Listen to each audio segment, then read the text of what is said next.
Students of BSc part third, हम आज next unit शुरू कर रहे हैं, दैट इज़ हेट्रोसाइक्लिक कंपाउंड या विषम चक्रीय यौगिक। आपके लिए जो इसमें सिलेबस है हेट्रोसाइक्लिक कंपाउंड्स का, उसमें है introduction, molecular orbital picture and aromatic characteristic of pyrrole, furane, thiophene and pyridine। ये हेट्रोसाइक्लिक कंपाउंड्स हैं, इनका मोलिकुलर ऑर्बिटल स्ट्रक्चर क्या होगा और इनकी एरोमेटिक कैरेक्टरिस्टिक्स क्या होगी, ये बताना है इंट्रोडक्शन में। इसके बाद मेथड्स ऑफ सिंथेसिस, इन सब को हम कैसे बनाएंगे, प्रिपरेशन क्या है, सिंथेसिस कैसे हो सकती है। Chemical reaction with particular emphasis on the mechanism of electrophilic substitution, जो ये देते हैं नाभिक इलेक्ट्रॉन स्नेही प्रतिस्थापन अभिक्रियाएं, उनकी क्रिया विधि क्या होगी, उस पर बेस्ड वो जो भी रिएक्शंस देते हैं वो। mechanism of nucleophilic substitution reaction in pyridine, जो कि 6 membered heterocyclic compound है, उसके डेरिवेटिव्स या वो जो न्यूक्लियोफिलिक सब्स्टिट्यूशन रिएक्शन देता है वो कैसे देगा। Comparison of basicity of pyridine, p-pyridine and pyrrole, इनकी आपस में कौन सा ज़्यादा बेसिक है और क्यों, ये कंपैरिजन। आगे है introduction to condensed 5 and 6 membered heterocycles. इसमें 3 आपके सिलेबस में कंपाउंड है, इंडोल, क्यूनोलिन एंड आइसोक्यूनोलिन। ये 5 and 6 मेंबर्ड फ्यूज्ड या कंडेंस्ड कंपाउंड है, जो कि एरोमेटिक रिंग के साथ, बेंजीन रिंग के साथ फ्यूज्ड हैं। इनके प्रिपरेशन और इनकी रिएक्शन कैसे होगी, with special reference to Fischer indole synthesis, Skraup synthesis, Bischler Napieralski synthesis, ये सारी इनमें किस तरह से इनको हम बना सकते हैं, प्रिपरेशन क्या है वो है। फिर mechanism of electrophilic substitution reaction of indole, quinoline and isoquinoline, ये इनकी मैकेनिज्म क्या होगी, जो ये रिएक्शंस देते हैं इनकी मैकेनिज्म क्या होगी। हेट्रोसाइक्लिक कंपाउंड्स के लिए जो बुक्स हैं वो एक तो आपकी जो लास्ट चैप्टर में मैंने बताया था, रेफरेंस बुक्स हैं, लाइक कुछ एक प्रकाशन मैंने बताए थे, RBD है, साहित्य भवन पब्लिकेशन है, CBH है, प्रगति प्रकाशन है। इनके अलावा वॉल्यूम 3 वॉल्यूम हैं स्प्रिंगर ISBN स्प्रिंगर्स जो है पब्लिकेशंस के, heterocyclic chemistry volume 1, 2 and 3 by RR Gupta, M Kumar and V Gupta. इसमें फर्स्ट जो वॉल्यूम है उसमें principle, then 3 and 4 membered heterocyclic compounds, second volume में 5 मेंबर्ड हेट्रोसाइक्लिक कंपाउंड्स और थर्ड वॉल्यूम में है 6 मेंबर्ड एंड हायर हेट्रोसाइकल्स। तो ये बुक भी लाइब्रेरी में प्रेजेंट है, आप जो है इसको भी कंसर्न कर सकते हैं। नेक्स्ट जो ये चैप्टर है हेट्रोसाइक्लिक कंपाउंड्स, ये क्या होता है या इसकी बेसिक्स क्या है या इसके यूजेस क्या हैं, तो इसका इंट्रोडक्शन जो है या हेट्रोसाइक्लिक कंपाउंड किसे कहते हैं। देखिए, अब तक आपने जितना भी पढ़ा है ऑर्गेनिक केमिस्ट्री, उसमें करीब करीब 65% जो है वो हेट्रोसाइक्लिक कंपाउंड्स, ऑर्गेनिक केमिस्ट्री का जो ऑर्गेनिक केमिस्ट्री लिटरेचर है उसका 65% जो है वो हेट्रोसाइक्लिक कंपाउंड है, जो अब तक आपने बहुत ज़्यादा नहीं पढ़ा है, आपके लिए ये नया टॉपिक है। तो ये नेचर में हेट्रोसाइक्लिक कंपाउंड्स है, these are widely distributed in nature which are essential to life. For example, जो हमारा जेनेटिक मटेरियल है DNA, it is also composed of heterocyclic compound या बेसिस जो है हेट्रोसाइक्लिक बेसिस, या आपने पढ़ भी रखा है DNA में जो है वो पिरिमिडीन्स और दूसरा बेस जो होता है वो इसमें होता है प्यूरिन्स। तो पिरिमिडीन्स और प्यूरिन्स DNA के जो बेसिस हैं, these are heterocyclic compounds, means हमारा लाइफ के लिए ये जेनेटिक मटेरियल जो कि एसेंशियल है उसमें ये हेट्रोसाइक्लिक कंपाउंड यूज़ होता है। A large number of heterocyclic compound, बहुत synthetic and natural, these are pharmacologically active and are in clinical use, means जितने भी मेडिसिन्स हैं इसमें मैक्सिमम जो है वो हेट्रोसाइक्लिक चेन जो है, रिंग जो है, वो पेरेंटल कंपाउंड यूज़ होता है या उसके सिंथेसिस करने के बाद उसके जो डेरिवेटिव्स हैं वो यूज़ होते हैं। जितने भी एग्रीकल्चर में जो इंसेक्टिसाइड्स, फंजीसाइड्स, हर्बिसाइड्स, कोपॉलीमर्स, ये जितने भी यूज़ होते हैं ये सब हेट्रोसाइक्लिक कंपाउंड्स हैं। मीन्स हमने डीएनए में यूज़ किया, उसके बाद जो फार्माकोलॉजिकल है, मीन्स जो मेडिसिन्स वगैरह है उसमें फार्माकोलॉजिकली इनको यूज़ करते हैं। एग्रीकल्चर में बहुत ज़्यादा यूज़ होता है। एग्रीकल्चर में मीन्स जितने भी इंसेक्टिसाइड्स हैं, जो फंजीसाइड्स हैं, जो इंसेक्ट्स वगैरह को मारने वाली मेडिसिन्स हैं, वो हर्बिसाइड्स, कोपॉलीमर्स, ये सब यूज़ होते हैं। This is also used as a vehicle in synthesis of other organic compound। मतलब जितने भी ऑर्गेनिक कंपाउंड्स हैं उनके सिंथेसिस में, ऑर्गेनिक कंपाउंड्स के सिंथेसिस में ये बहुत ज़्यादा यूज होते हैं। हेट्रोसाइक्लिक कंपाउंड का जो न्यूक्लियस है, तो एक तरह से ये बेसिक कंपाउंड हो गया उनको सिंथेसाइज करने के लिए। जो प्लांट्स में क्लोरोफिल होता है, जो फोटोसिंथेसाइजिंग कंपाउंड है क्लोरोफिल, और ह्यूमन बीइंग में जो हीमोग्लोबिन है, इनमें भी हेट्रोसाइक्लिक रिंग जो है वो प्रेजेंट है। आपको पता है कि क्लोरोफिल में मैग्नीशियम और ब्लड में आयरन होता है, और ये एक हेट्रोसाइक्लिक एक रिंग कंपाउंड होता है। तो हेट्रो एटम इसमें प्रेजेंट है। तो जो ऑक्सीजन ट्रांसपोर्टिंग पिगमेंट है, these are both means chlorophyll and hemoglobin both are also heterocyclic compounds। तो मीन्स प्लांट्स में जो बेसिक कंपाउंड है क्लोरोफिल, और ह्यूमन बीइंग्स में हीमोग्लोबिन जो है, ये इनमें भी बेसिक जो हमारा वो है हेट्रोसाइक्लिक कंपाउंड प्रेजेंट होता है। मीन्स इनका हमारे डे टू डे लाइफ में हर जगह ये हेट्रोसाइक्लिक कंपाउंड्स प्रेजेंट है। और ऑर्गेनिक केमिस्ट्री का 65% के करीब ऑर्गेनिक कंपाउंड का हेट्रोसाइक्लिक कंपाउंड्स है। तो दीज आर वेरी यूजफुल, और यू कैन से कि एक वास्ट फील्ड है हेट्रोसाइक्लिक कंपाउंड्स का जो हमें पढ़ना है। तो हेट्रोसाइक्लिक कंपाउंड्स होते क्या हैं, देखिए, ये वो स्टेबल कंपाउंड है जिसमें means heterocyclic compound are stable compound which contain at least one heteroatom and shows aromatic characters are called heterocyclic compound, जो हमें पढ़ना है। मीन्स आपने साइक्लिक कंपाउंड्स पढ़े थे, ऑर्गेनिक कंपाउंड का जो क्लासिफिकेशन देखा था उसमें साइक्लिक कंपाउंड्स जिसमें रिंग बनती है वो कंपाउंड्स पढ़े थे, और वो भी दो तरह के थे। एक तो एरोमेटिक साइक्लिक कंपाउंड और दूसरा था एलिफेटिक या एसाइक्लिक जिसको कहते हैं, एसाइक्लिक या एलिफेटिक साइक्लिक कंपाउंड्स। मीन्स जो साइकिल है, रिंग है, वो सपोज़ ये 6 मेंबर्ड रिंग है या 5 मेंबर्ड रिंग है या 7 मेंबर्ड रिंग इस तरह से बनी हुई है। तो इस तरह से साइक्लिक कंपाउंड्स है, उसमें अगर ये कंपाउंड एरोमेटिसिटी रिटेन करते हैं तो वो कहलाते हैं एरोमेटिक साइक्लिक कंपाउंड। और जो एलिफेटिक के जैसे बिहेव करते हैं, साइक्लिक हैं पर उनका कैरेक्टरिस्टिक एलिफेटिक कंपाउंड्स के जैसे हैं, वो कहलाते हैं एसाइक्लिक कंपाउंड।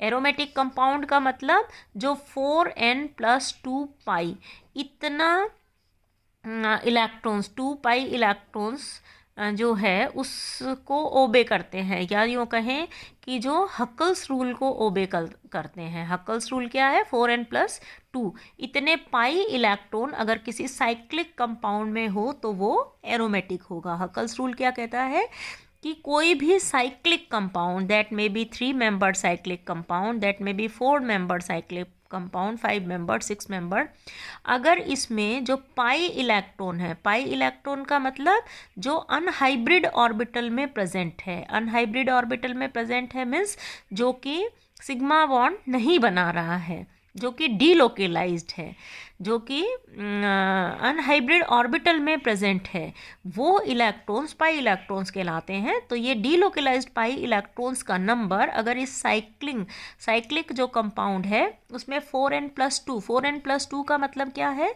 4n+2 इतने पाई इलेक्ट्रॉन्स अगर किसी साइक्लिक सिस्टम में हैं तो वो साइक्लिक सिस्टम एरोमेटिक कहलाएगा, है ना। ये हकल्स ने रूल दिया था। इसका मतलब n क्या है, n होल नंबर है, n = 0, 1, 2, 3, 4 कुछ भी हो। तो अगर मान लीजिए हम यहाँ पर 0 रखें तो क्या आ जाएगा, 2 पाई इलेक्ट्रॉन। अगर यहाँ पर 1 रखें तो 4 to 6 पाई इलेक्ट्रॉन। अगर यहाँ पर हम 2 रखें तो 10 पाई इलेक्ट्रॉन। अगर हम यहाँ पर 4 रखें तो 18 पाई इलेक्ट्रॉन, है ना। तो किसी भी साइक्लिक सिस्टम में अगर ऐसे 0, 2, 6, 10, 18 ये इतने पाई इलेक्ट्रॉन्स प्रेजेंट हैं तो वो हमेशा, वो साइक्लिक सिस्टम जिसमें इतने पाई इलेक्ट्रॉन प्रेजेंट होंगे, मतलब 4n+2 पाई के अकॉर्डिंग या इतने पाई इलेक्ट्रॉन प्रेजेंट होंगे, वो हमेशा एरोमेटिक होगा।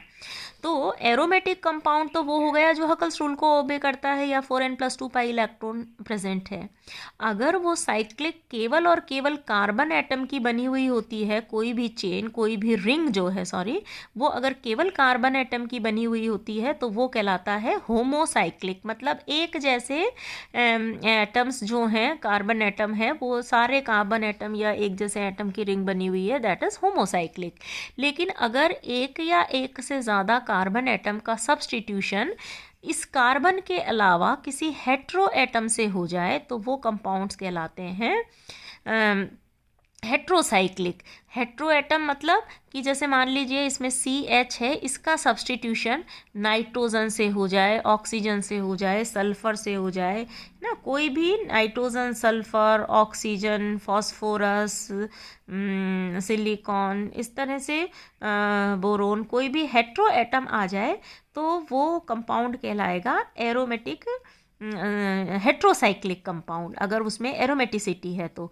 और अगर उसमें एरोमेटिसिटी नहीं है तो वो भी हेट्रोसाइक्लिक कंपाउंड कहलाएगा वो, लेकिन उसमें एरोमेटिक कैरेक्टर नहीं होगा, है ना। तो एलिफेटिक हेट्रोसाइक्लिक कंपाउंड और एरोमेटिक हेट्रोसाइक्लिक कंपाउंड जो एरोमेटिसिटी को रिटेन करता हो। तो हमारे सिलेबस में जो हम पढ़ेंगे वो पढ़ेंगे aromatic heterocyclic compound. Means cycle तो है, दैट में बी 5 मेंबर, दैट में बी 6 मेंबर, दैट में बी फ्यूज्ड कंपाउंड, मतलब 2 रिंग इस तरह से है। और उनमें जो कार्बन एटम्स है उनका 1, 2 या 3 या कितने भी कार्बन एटम का substitution other than carbon means किसी हेट्रो एटम से हो जाता है तो वो कहलाता है हेट्रोसाइक्लिक एरोमेटिक कंपाउंड। मीन्स दो स्टेबल कंपाउंड, स्टेबल हम क्यों कह रहे हैं, क्योंकि वो एरोमेटिसिटी को रिटेन कर रहा है। और एरोमेटिक कंपाउंड्स जो होते हैं वो डीलोकलाइजेशन के कारण, इलेक्ट्रॉन्स के डीलोकलाइजेशन के कारण स्टेबल होते हैं, या यूँ कहें कि उनमें रेजोनेंस एनर्जी होती है, और जितनी ज़्यादा रेजोनेंस एनर्जी होगी वो उतना ही ज़्यादा स्टेबल होगा। तो दो stable compound which contain at least 1 hetero atom and shows aromatic character are called heterocyclic compounds. हम आपसे कह रहे थे कि रेजोनेंस एनर्जी जिसकी ज़्यादा होगी वो उतना ही स्टेबल होगा। Do you know what is resonance energy? ये जो बेसिक कॉन्सेप्ट्स हैं ये आपको क्लियर होने चाहिए, तभी आप किसी भी चीज़ को अच्छे से समझ पाओगे, है ना। रेजोनेंस एनर्जी क्या है? किसी भी मॉलिक्यूल को स्टेबलाइज करने के लिए जो एनर्जी यूज़ होती है। जैसे जो बेंजीन है, बेंजीन में आपने पढ़ा था 36 किलो कैलोरी जो है वो इसकी रेजोनेंस एनर्जी है, स्टेबलाइजेशन एनर्जी है। इसका भी आपने शायद फर्स्ट ईयर में पढ़ा हुआ है आई थिंक, कि अगर कोई एक डबल बॉन्ड है उसका हाइड्रोजनेशन अगर हम करवाते हैं तो जो एनर्जी रिलीज़ होती है वो करीब 28 किलो कैलोरी एनर्जी रिलीज़ होती है, राइट। और अगर 3 डबल बॉन्ड का हाइड्रोजनेशन करवाएंगे तो कितनी एनर्जी होगी? 84 किलो कैलोरी, इतनी किलो कैलोरी एनर्जी रिलीज होनी चाहिए अगर 3 डबल बॉन्ड का हाइड्रोजनेशन करवाते हैं। तो ये थियोरेटिकली आपने बेंजीन वाले चैप्टर में जब पढ़ रहे थे, एरोमेटिक कंपाउंड बेंजीन जो है, उसमें आपने पढ़ा था कि हाइड्रोजनेशन एनर्जी जो होती है किसी भी डबल बॉन्ड की वो इतनी होती है, अगर 3 डबल बॉन्ड है तो इतनी होगी। और आपने पढ़ा था बेंजीन रिंग जो होती है उसमें इस तरह से 3 डबल बॉन्ड है, मतलब उसकी हाइड्रोजनेशन एनर्जी 84 किलो कैलोरी होनी चाहिए। लेकिन जब प्रैक्टिकल किया तो ये पता चला कि इसका हाइड्रोजनेशन करवाने में 84 किलो कैलोरी एनर्जी रिलीज ना होके केवल 48, ये अप्रॉक्सीमेट मैं आपको बता रही हूँ, इतना किलो कैलोरी एनर्जी रिलीज होती है। इसका मतलब जो कमी आ गई करीब करीब 36 किलो कैलोरी है, इतना कम, इतनी एनर्जी रिलीज होनी चाहिए थी, हुई इतनी। तो ये एनर्जी कहाँ गई? जो बाकी 36 किलो कैलोरी थी वो, ये बताया साइंटिस्ट ने कि वो इस स्ट्रक्चर को स्टेबलाइज करने में, आपने पढ़ा भी था कि बेंजीन रिंग के जो स्ट्रक्चर्स होते हैं वो डेबार और केकुले स्ट्रक्चर है ना, उनका रेजोनेंस हाइब्रिड होता है। इस तरह से ये है, या फिर इस तरह से स्ट्रक्चर हो सकता है, या ये हो सकता है, या ये हो सकता है, या ये डेबार स्ट्रक्चर और ये केकुले स्ट्रक्चर है ना, ये इन जो बेंजीन का स्ट्रक्चर है वो इन सब का रेजोनेंस हाइब्रिड है, इसलिए हम उसको कहते हैं कि वो इस तरह का स्ट्रक्चर है, मतलब इन सारे स्ट्रक्चर्स का रेजोनेंस हाइब्रिड है। मीन्स तो जो 36 किलो कैलोरी एनर्जी यूज़ हुई है वो इन सब स्ट्रक्चर्स को रहने में या इस फॉर्म में रखने में यूज़ हुई है, या इस बेंजीन के स्ट्रक्चर को स्टेबलाइज करने में यूज़ हुई है। तो जिस कंपाउंड की जितनी ज़्यादा रेजोनेंस एनर्जी होगी मीन्स उसके उतने ज़्यादा स्ट्रक्चर होंगे वो, और वो उतना ही ज़्यादा स्टेबल होगा। तो जो हेट्रोसाइक्लिक कंपाउंड्स है जो हमें पढ़ना है वो साइक्लिक कंपाउंड जिसमें एक या एक से अधिक कार्बन का सब्स्टिट्यूशन किसी भी हेट्रो एटम से हो जाता है, और जो स्टेबल कंपाउंड्स होते हैं जो हकल्स रूल को ओबे करते हैं, that is aromatic heterocyclic compound, जो आपके सिलेबस में है, पढ़ना है, लाइक फ्यूरेन है, पिरोल है, थायोफीन है, पिरिडीन है, ये सब, और फ्यूज्ड जो है वो क्यूनोलिन, आइसोक्यूनोलिन, इंडोल, ये सब आपको पढ़ना है। तो ये सब हेट्रोसाइक्लिक कंपाउंड्स जो हैं वो हैं। अब इनका नॉमेनक्लेचर मीन्स हम इनको कैसे, इनका नॉमेनक्लेचर कैसे होगा, कैसे बताएंगे। तो इसके लिए जनरली जो है वो हेट्रोसाइक्लिक कंपाउंड्स जो हैं वो अपने ट्राइवियल नेम से, जो इनका कॉमन नेम है उसी से ये ज़्यादा जाने जाते हैं as compare to IUPAC system. लेकिन फिर भी IUPAC सिस्टम में भी इसका कुछ नियम दिए गए थे, और वो हैं कि पहला कि number of atoms in ring are written as suffix, means कोई भी रिंग, वो 5 मेंबर्ड रिंग है या 6 मेंबर्ड रिंग है, ये आपको बता रहे थे। जैसे ये 5 मेंबर्ड है रिंग है, और ये 6 मेंबर्ड रिंग है, 3 मेंबर्ड रिंग है, 4 मेंबर्ड रिंग है। तो अगर 5 मेंबर्ड रिंग है तो उसमें सफिक्स में हमेशा ऑल आता है, और अगर 6 मेंबर्ड रिंग है तो सफिक्स में हमेशा इन आता है। मान लीजिए 5 मेंबर्ड रिंग है और नाइट्रोजन प्रेजेंट है तो हम उसको एजोल कहेंगे, और 6 मेंबर्ड रिंग है और नाइट्रोजन प्रेजेंट है तो एजीन कहेंगे। ये एजा और क्यों लिखा है, ये है कि hetero atom is written as prefix. किसी भी साइक्लिक कंपाउंड में हेट्रो एटम कौन सा प्रेजेंट है वो हमेशा उसके प्रीफिक्स में लिखेंगे, मीन्स नाइट्रोजन है, सल्फर है, ऑक्सीजन है, कौन सा हेट्रो एटम प्रेजेंट है वो हमेशा उसके प्रीफिक्स में आएगा। जैसे मान लीजिए इस तरह से 5 मेंबर्ड हेट्रोसाइक्लिक कंपाउंड है ये, और यहाँ पर नाइट्रोजन प्रेजेंट है ना, तो यहाँ पर 5 मेंबर्ड के लिए हमने कहा था ऑल सफिक्स में आता है, और अगर यही 6 मेंबर्ड होता तो सफिक्स में इन आता है, ऑल एंड इन। और अगर इसमें नाइट्रोजन प्रेजेंट है तो ऑक्सा प्लस ऑल, तो इसका नाम हो गया ऑक्सोल। और अगर 6 मेंबर्ड रिंग है और नाइट्रोजन प्रेजेंट है तो सफिक्स में इन आएगा, और नाइट्रोजन के लिए प्रीफिक्स, सॉरी ये ऑक्सा ऑक्सीजन के लिए आता है एजा ना। ये देखिए अगर इस तरह से 5 मेंबर्ड रिंग है और नाइट्रोजन प्रेजेंट है, इस तरह से 5 मेंबर्ड हेट्रोसाइक्लिक रिंग प्रेजेंट है और नाइट्रोजन हेट्रो एटम प्रेजेंट है ना। तो ये कहा गया है कि number of atom in ring are written as suffix. Suffix means नाम के लास्ट में। तो अगर 5 मेंबर रिंग है तो सफिक्स में ऑल आएगा, और अगर इस तरह से 6 मेंबर रिंग है तो सफिक्स में इन आएगा, INE, इन, है ना। और हेट्रो एटम जो है उसको हमेशा प्रीफिक्स में लिखते हैं IUPAC सिस्टम में। तो हेट्रो एटम अगर नाइट्रोजन है तो प्रीफिक्स में एजा आएगा, अगर ऑक्सीजन है तो ऑक्सा आएगा, अगर सल्फर है तो थाया आएगा, है ना। तो अगर मान लीजिए 5 मेंबर, ये सफिक्स में आता है मतलब लास्ट में लिखते हैं, और ये प्रीफिक्स में आता है मतलब शुरू में लिखते हैं। तो नाइट्रोजन है इसलिए एजा प्रीफिक्स आ जाएगा, और 5 मेंबर है इसलिए ऑल, तो इसका नाम क्या हो जाएगा, एजोल। अगर यहाँ पर नाइट्रोजन की जगह ऑक्सीजन होता तो ऑक्सा प्लस ऑल क्या नाम हो जाता, ऑक्सोल। अगर यहाँ पर इसकी नाइट्रोजन ऑक्सीजन की जगह भी सल्फर होता तो थाया प्लस ऑल क्या नाम हो जाता, थायोल। ठीक है, एजोल, ऑक्सोल, थायोल। ऐसे ही 6 मेंबर रिंग है, नाइट्रोजन प्रेजेंट है तो इन, मतलब एजा प्लस इन, एजीन। इसका नाम क्या हो गया, एजीन। तो IUPAC सिस्टम में अगर 5 मेंबर रिंग है तो सफिक्स में ऑल आता है, अगर 6 मेंबर रिंग है तो सफिक्स में इन आता है। और हेट्रो एटम जो है उसको हम प्रीफिक्स में लिखते हैं, ऑक्सीजन के लिए ऑक्सा, थाया, एजा, ऑक्सोल, थायोल, एजोल। और इनका ट्राइवियल नेम जो है वो होगा, ऑक्सोल को हम कहते हैं फ्यूरेन, थायोल को थायोफिन, और एजोल को पिरोल, तो जिसमें नाइट्रोजन प्रेजेंट है। तो ये है कि हेट्रो एटम जो है वो प्रीफिक्स में आता है, नंबर ऑफ एटम्स हैं वो सफिक्स में आते हैं। अगर एक से ज़्यादा हेट्रो एटम प्रेजेंट हो, जैसे मान लीजिए 2 नाइट्रोजन है या 3 ऑक्सीजन है, तो प्रीफिक्स में मोनो मतलब केवल एजोल आएगा, या डाई, ट्राई, टेट्रा कितने प्रेजेंट है वो नंबर आ जाएगा जो प्रीफिक्स में लिखेंगे। जैसे मान लीजिए 2 नाइट्रोजन प्रेजेंट है तो हम लिखेंगे डाया एजोल, 2 एजीन है, और ओल है तो 5 मेंबर रिंग है, 2 है तो डाई, नाइट्रोजन है तो एजा, डाई एजोल। ये इसका IUPAC नेम हो गया। वैसे कॉमन नेम इमिडेजोल है।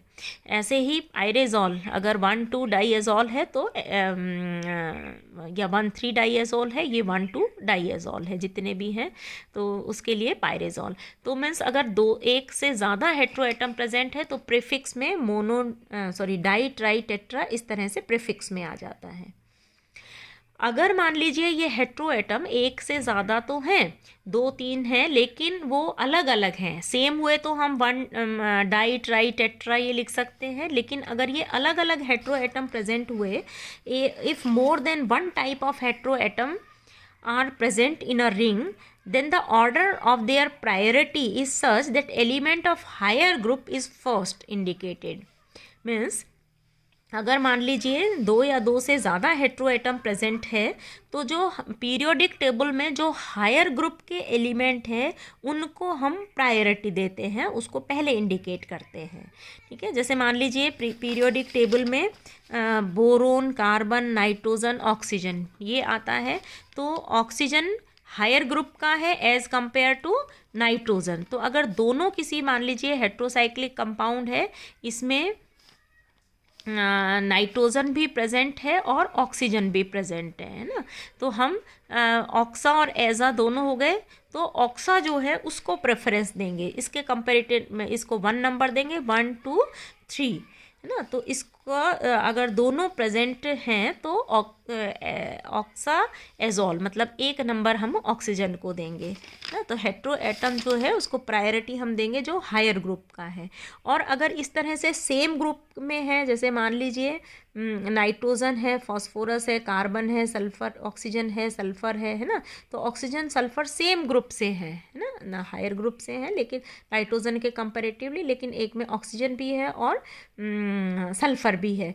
तो जिसका एटमिक नंबर कम है, ऑक्सीजन का कम है, सल्फर का ज़्यादा है, तो जिसका ऑक्सीडेशन नंबर कम है उसको हम प्रेफरेंस देंगे, प्रायोरिटी पे रखेंगे। मीन्स ऑक्सा थाया, अगर ये दोनों है तो हम लिखेंगे ऑक्सा थाया, है ना। तो प्रायोरिटी जो है वो अगर अलग अलग ग्रुप का है तो हायर ग्रुप को प्रायोरिटी पे रखते हैं, और अगर सेम ग्रुप के दो हेट्रो एटम है तो जिसका एटमिक नंबर कम है उसको प्रायोरिटी पे रखते हैं। तो इस तरह से नॉमेनक्लेचर में ये कुछ एक बातें हैं जो हम ध्यान रखते हैं। इसमें भी ये है कि वो सैचुरेटेड रिंग है या अनसैचुरेटेड रिंग है, मीन्स जो कंपाउंड है वो एरोमेटिक है या एलिफेटिक है, उसमें नाइट्रोजन प्रेजेंट है या नहीं है, ये भी थोड़ा सा क्लासिफिकेशन है। Saturated and unsaturated rings are written by writing the following suffix. 5 membered है तो हम सैचुरेटेड है तो ऑलिडीन लिखेंगे, और अनसैचुरेटेड जो अभी हम आपको बता रहे थे ऑल, है ना, अनसैचुरेटेड मीन्स एरोमेटिक है ना, तो वो ऑल लिखेंगे, और अगर वो सैचुरेटेड है तो ऑलिडीन लिखेंगे। अगर मान लीजिए 5 मेंबर्ड रिंग ही है, नाइट्रोजन प्रेजेंट है तो ऑल एंड ऑलिडीन, और अगर नाइट्रोजन एब्सेंट है मतलब नाइट्रोजन के अलावा कोई हेट्रो एटम है, ऑक्सीजन है, सल्फर है, फॉस्फोरस है, तो ऑल तो वही अनसैचुरेटेड के लिए लिखेंगे, लेकिन सैचुरेटेड के लिए ऑलिडीन केवल नाइट्रोजन के लिए लिखते हैं, और बाकी ऑक्सीजन, सल्फर, फॉस्फोरस सब के लिए सफिक्स में ओलेन लिखते हैं। जैसे मान लीजिए ऑक्सीजन है और 5 मेंबर्ड रिंग है और सैचुरेटेड है ना, saturated 5 membered ring having oxygen, तो दिस इज ऑक्सालेन, है ना, ऑक्सोलेन, थायोलेन, है ना, ऑक्सोलेन। और अगर नाइट्रोजन प्रेजेंट है तो एजोलिडीन, एजा नाइट्रोजन के लिए, और ऑलिडीन सफिक्स। इसी तरह से अगर 5 मेंबर्ड रिंग है और hetero atom nitrogen, oxygen, sulphur कुछ भी है लेकिन वो अनसैचुरेटेड है, तो अनसैचुरेटेड के लिए सफिक्स में हमेशा ऑल आएगा, एजोल, ऑक्सोल, थायोल, कुछ भी हो इस तरह से। इसी तरह से 6 मेंबर्ड रिंग है, नाइट्रोजन प्रेजेंट है और सैचुरेटेड है तो सफिक्स में इनिडीन आता है, और नाइट्रोजन के अलावा कोई हेट्रो एटम है, नाइट्रोजन प्रेजेंट नहीं है और सैचुरेटेड है तो एन आता है। और अनसेचुरेटेड में अगर नाइट्रोजन है तो इन, INE, और अगर नाइट्रोजन नहीं है उसके अलावा कोई हेट्रो एटम है तो भी इन ही आएगा, लेकिन केवल IN आएगा। जैसे ऑक्सीन, OXIN, ऑक्सीन, है ना। 6 मेंबर्ड रिंग में ऑक्सीजन प्रेजेंट है तो ऑक्सीन, और 6 मेंबर्ड रिंग में नाइट्रोजन प्रेजेंट है तो एजीन, एजा प्लस INE, इन, एजीन, एजीन और ऑक्सीन। थाइन, THIN, थाइन, है ना। तो इस तरह से बाकी जो है सैचुरेटेड और अनसैचुरेटेड कंपाउंड्स के लिए अगर कोई रिंग है, इसमें डबल बॉन्ड है, हेट्रोसाइक्लिक एटम भी प्रेजेंट है, तो नंबरिंग जो है हम वहाँ से करते हैं जहाँ से कि सैचुरेटेड साइड की तरफ फॉर 1 डबल बॉन्ड, जैसे डाई हाइड्रो जिस साइड आ जाए डबल बॉन्ड हो उस साइड हम करते हैं। या मतलब मान लीजिए इस तरह का कंपाउंड है कि एक डबल बॉन्ड है इधर, ये हेट्रो एटम प्रेजेंट है, तो इधर से नंबरिंग शुरू करेंगे, और ये जो है इनको हम जैसे 1 2 3 4 5 डाई हाइड्रो, यहाँ डबल बॉन्ड नहीं है, डबल बॉन्ड नहीं होगा तो ये कहलाएगा डाई हाइड्रो, है ना। जहाँ पर मतलब अनसेचुरेशन नहीं है वहाँ पर हाइड्रोजन लग जाता है उस डबल बॉन्ड पर, तो वो डाई हाइड्रो। अगर चारों सेचुरेटेड हैं तो हम टेट्राहाइड्रो, चारों एटम सेचुरेटेड है तो वो कहलाएगा टेट्राहाइड्रो। इस तरह से जो कंप्लीट सेचुरेशन अगर हम होता है तो आपको पता है पर हाइड्रो यूज़ करते हैं कंप्लीट सेचुरेशन के लिए, है ना। तो कुछ एक ये हेट्रोसाइक्लिक कंपाउंड्स हैं, इसमें आप देखना इनके ट्राइवियल नेम और कॉमन नेम क्या है, ये नेक्स्ट वन पे देखेंगे। Thank you.